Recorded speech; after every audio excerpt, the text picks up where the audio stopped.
नारोखे नैहर गे धोबिन काउना ससुराल। अरे के कर धोतिया फिचते गे धोबिन पाखुरिया गेलो पीराय।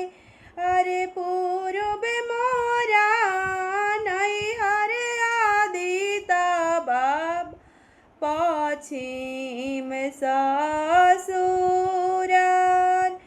अरे रौरे धोतिया फिचत सूरुज बाबा पखुरी हो पीराल।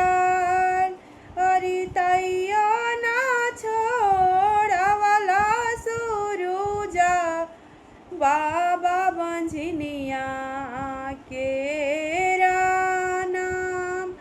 अरे चुपा होखा चुपा गे धोबिन पाटोरवे पोछा होलो। अरे तोहरा के देबोगे धोबिन गाजाधार ऐसन पुत्र। अरे देवी के दिहाया दीता बाबा लिया माता हो छीन। अरे बांझिन नमवा छुटताई सूरुजा बाबा मारा छी।